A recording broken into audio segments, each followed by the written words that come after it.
Today I'd like to talk about a recent feature of PointFire 365, which is translation of choice columns. You probably know that choice columns can't be translated. The lists of choices are hard-coded in the column definition. Managed metadata can be translated, but choice columns can't. Well, now with PointFire 365, choice columns can be translated.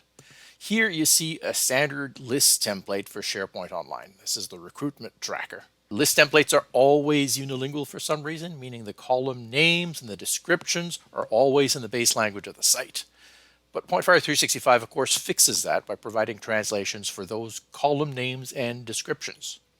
So you can see in English, there are two choice columns in this list. There's a position and there's progress, and there are some hard-coded values in English in this case. See how nicely formatted they are. So this particular choice column in the template comes with some formatting of the different values. This is provided within some JSON column formatting. So what happens if I change my language? So I'm going to use PointFire 365 to change my language from English to French.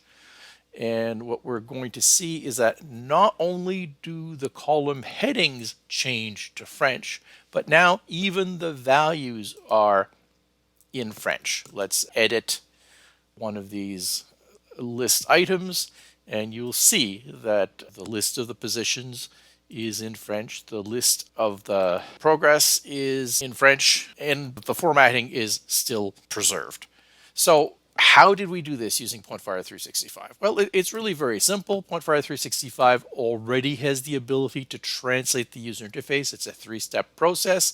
It goes and finds anything that requires translation, puts it into a list, provides some suggested translations, and it applies them.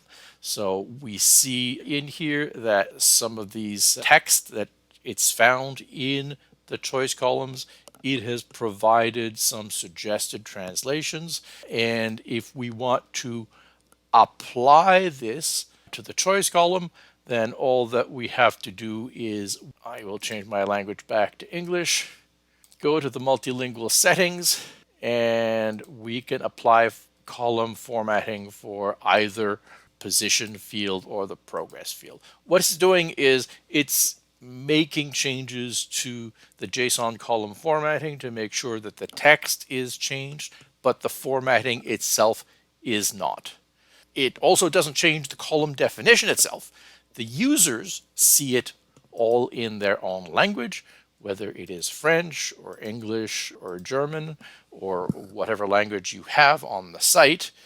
But the values inside that are stored in the list are still the original hard-coded one from the original language.